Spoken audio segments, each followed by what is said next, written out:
ছাব্বিশের নির্বাচনে অস্তিত্ব বাঁচানোর লড়াই সিপিএমের। এবার মিমের সঙ্গেও জোট করতে চলেছে সিপিএম। জোট করতে ইতিমধ্যে এআইএমআইএম কে ফোন করল সিপিএম। রিপাবলিক বাংলায় বিস্ফোরক দাবি মিমের রাজ্য সভাপতি ইমরান সোলাঙ্কির। জোট করতে ইতিমধ্যে এআইএমআইএম কে ফোন করেছে সিপিএম। রিপাবলিক বাংলায় দাবি করলেন মিমের রাজ্য সভাপতি ইমরান সোলাঙ্কি। ছাব্বিশের ভোটে অস্তিত্ব বাঁচানোর জন্য মরিয়া চেষ্টা চালিয়ে যাচ্ছে সিপিএম। কখনো কংগ্রেসের সঙ্গে জোট করার চেষ্টা করছে, কখনো আইএসএফ এর সঙ্গে, কখনো জেপির সঙ্গে, আবার কখনো বা মিমের সঙ্গে। এবার জোট করতে ইতিমধ্যে এআইএমআইএম কে ফোন করল সিপিএম। রিপাবলিক বাংলায় দাবি করেছেন মিমের রাজ্য সভাপতি ইমরান সোলাঙ্কি। জবাব চায় বাংলাতে লাগাতার প্রশ্ন করেছে আমাদের ডেপুটি এক্সিকিউটিভ এডিটর ময়ূর রঞ্জন ঘোষ। তার প্রশ্নের উত্তরে কি বললেন মিমের রাজ্য সভাপতি ইমরান সোলাঙ্কি, শুনুন। আচ্ছা, যদি সিপিআইএম নেতা মোহাম্মদ সেলিম আপনাদের সাথে টেলিফোনে কথা বলে, হুমায়ুন কবিরের মতন আসাদুদ্দিন ওয়েসির সাথেও একটা বৈঠক করার কথা বলে, বা ইমরান সোলাঙ্কির সাথে, আপনারা বৈঠক করবেন? উনি তো বামপন্থী নেতা। দেখুন মোহাম্মদ সেলিম সাহেব ক্ষেত্রে আমার খুব প্রিয় লোক, ওনারও খুব কাছে লোক, আমাকে ফোন করেছিল, একটা ব্রিফিং দিচ্ছি আপনাকে বসার জন্য। বলছে আমি মুর্শিদাবাদে, মানে আমাদের ওনার সাথে না, আমি শুনতে পেলাম না, আরেকবার বলুন। আমি বলছি সিপিএম পার্টি থেকে আমার একটা খুব প্রিয় লোক, মোহাম্মদ সেলিমের খুব প্রিয় লোক, বলছে বৈঠক করার জন্য। ওইটা ইতিমধ্যে শুরু হয়ে গেছে, মানে আপনার সিপিআইএম থেকে এই অফারটা চলে এসেছে আসাদুদ্দিন ওয়াইসির দলের কাছে? না, হ্যাঁ, ওরা সিপিএম থেকে অফার দিয়েছে আমাদের বসার জন্য। আমরা আমি শুনতে পাচ্ছি না, আমার অডিও প্রবলেম হচ্ছে। আপনি বলছেন সিপিএম থেকে অফার দিয়েছে আপনাদেরকে? হ্যাঁ, সিপিএম থেকে ফোন করেছিল আমাকে, আপনি বলছে ইমরান ভাই, আপনি ইমরান সোলাঙ্কি বলছেন তো, এআইএমআইএম এর প্রেসিডেন্ট, এআইএমআইএম রাজ্য সভাপতি ইমরান সোলাঙ্কি। আমি দায়িত্ব নিয়ে কথা বলছি। সিপিএম থেকে সিপিএম কথা বলার জন্য কথা বলেছে, দেখার জন্য কথা বলেছে।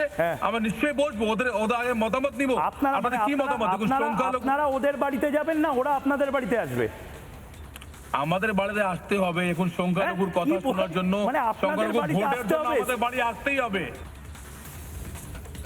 শুনলেন তো কি দাবি করলেন মিমের রাজ্য সভাপতি ইমরান সোলাঙ্কি, যে সিপিএম এর তরফ থেকে তাদের সঙ্গে যোগাযোগ করা হয়েছিল, জোট করবার জন্য আগ্রহ প্রকাশ করা হয়েছে সিপিএম এর পক্ষ থেকে। স্পষ্ট দাবি করলেন রিপাবলিক বাংলাতে মিমের রাজ্য সভাপতি ইমরান সোলাঙ্কি। এমনকি জোট নিয়ে যদি আলোচনা হয়, যদি কোনো জটিলতা তৈরি হয়, যদি কোনো জট পাকায়, সেই আলোচনাও কাদের বাড়িতে হবে? না এআইএমআইএম এর ঘরে এসে আলোচনা করতে হবে সিপিএম কে। করতে হবে, কোট আনকোট এই শব্দটা ব্যবহার করছেন মিমের রাজ্য সভাপতি ইমরান সোলাঙ্কি। ভাবুন বর্তমানে কি পরিস্থিতি। এক কথায় অস্তিত্ব বাঁচানোর লড়াই চালিয়ে যাচ্ছে সিপিএম। এবার মিমের সঙ্গে জোট করতে চলেছে সিপিএম। জোট করতে ইতিমধ্যে এআইএমআইএম কে ফোন করছে সিপিএম। রিপাবলিক বাংলা এমনটাই দাবি করেছেন মিমের রাজ্য সভাপতি ইমরান সোলাঙ্কি। এর আগে কংগ্রেস স্পষ্ট করে দিয়েছে বামেদের সঙ্গে তারা জোট করছে না। আগামী 26শে নির্বাচন, আর নির্বাচনে একলা চলো নীতি গ্রহণ করেছে কংগ্রেস। প্রদেশ নেতৃত্ব বারবার স্পষ্ট করে দিয়েছে। পশ্চিম বর্ধমানের জেলা সভাপতি মিমের দানিশ আজিজ আমাদের সঙ্গে টেলিফোনে রয়েছেন। আপনাদের সঙ্গে বামেরা জোট করবে এমন আগ্রহ প্রকাশ করছে। মিম সূত্রে আপনাদের কাছে কি কি খবর রয়েছে, যেহেতু আপনারা দলের অন্দরে রয়েছেন, বামেদের সঙ্গে কি আপনারা জোট করছেন, বা এই বিষয়ে কথা কত দূরে গিয়েছে?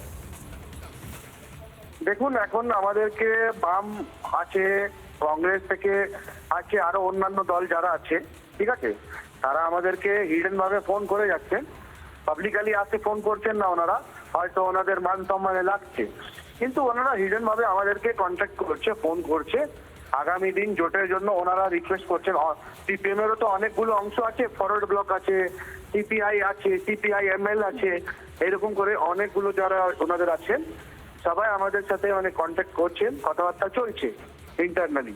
কিন্তু ওনারা প্রকাশ্যভাবে আসতে চাইছেন না, কারণ প্রকাশ্য এলে হয়তো ওনারা ভাবছেন কি ওনাদের জিনিসটা খারাপ হয়ে যাবে। কিন্তু আগামী দিন এই বাংলাতে একটা জোট এইভাবে হতে চলেছে, যেভাবে আমরা চাইছি বিজেপি আর তৃণমূলকে হারাবার জন্য যে দলগুলো আগে আসতে চাইছে তারা আমাদের সাথে আসুক। আমরা আছি, আরো অন্যান্য দলরা আছে, সবাই আমাদের সাথে আসুক। একসাথে হয়ে মিলেমিশে কাজ করে এদের তৃণমূল আর ভারতীয় জনতা পার্টি এরা যেভাবে বাংলার জনগণকে দুর্নীতি ভ্রষ্টাচারের শিকার বানিয়ে রেখেছে, তার বিরুদ্ধে আমাদের লড়াই আছে। এই লড়াইয়ের মধ্যে যে আসবে তাদের ওয়েলকাম। আপনাদেরকে আরেকটা বিষয় স্পষ্ট করতে চাইবো, সিপিএম যোগাযোগ করছে আপনাদের সঙ্গে, না সিপিএম এর অন্যান্য শরিক দলগুলো যোগাযোগ করছে? না না, সিপিএম আছে, সিপিএম এর অন্যান্য যে শাখা সংগঠন আছে, আপনাকে বললাম তো, ওনারা প্রকাশ্যভাবে আসতে চাইছে না, কিন্তু ইন্টারনালি ওনারা যোগাযোগ করছে আর কথাবার্তা বলছে। আগামী দিন এর ফলাফল আপনি দেখতে পাবেন, নিশ্চয়ই খুব শীঘ্রই দেখতে পাবেন। আমাদের রাজ্য সভাপতি আপনাকে জানালেন, এটা আপনি শুনেছেন নিশ্চয়ই।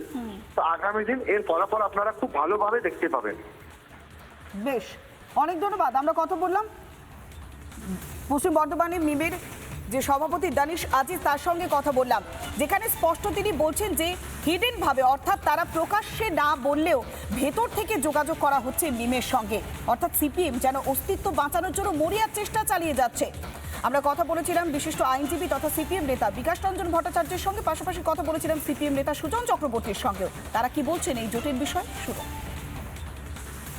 যদি কখনো সেটা হয় সিপিআই বলবে, সিপিআইএম গোপন ভাবে খুব একটা কাজ করেছে, এটা কেউ বলেনি কখনো, কোনোদিন না। মিমের সঙ্গে হাত ধরবে সিপিএম, এটা যদি কেউ মিমের বলে থাকে তার প্রাসঙ্গিকতা বাড়াবার জন্য বলেছে বলেই আমার ধারণা। কোনো ধর্মীয় সংগঠনের সঙ্গে, মৌলবাদী সংগঠনের সঙ্গে আমি কোনো ঐক্য নেই, ঐক্য হবে না। তিনি কি স্পষ্ট দাবি করেছেন সেটা তাকে বলতে হবে, কিন্তু আমরা আমাদের পার্টির আদর্শ এবং নীতির উপর দাঁড়িয়ে কথা বলি। তার কথার উপর দাঁড়িয়ে আমরা আমাদের সিদ্ধান্ত পাল্টাই না। তিনি সেলিমকে ফোন করে থাকতে পারেন, সেলিম তাকে ফোন করে থাকতে পারেন, তাদের পূর্ব পরিচিতি থাকতে পারে, বন্ধুত্ব থাকতে পারে, তার সঙ্গে রাজনৈতিক সমীকরণের কোনো সম্পর্ক নেই। নানা ধরনের কন্টেন্ট দেখার জন্য লাইক করুন, শেয়ার করুন আমাদের ফেসবুক পেজ, সাবস্ক্রাইব করুন আমাদের ইউটিউব চ্যানেল। পাশাপাশি অন্যান্য ব্রেকিং নিউজের জন্য অবশ্যই চোখ রাখুন রিপাবলিক বাংলায়।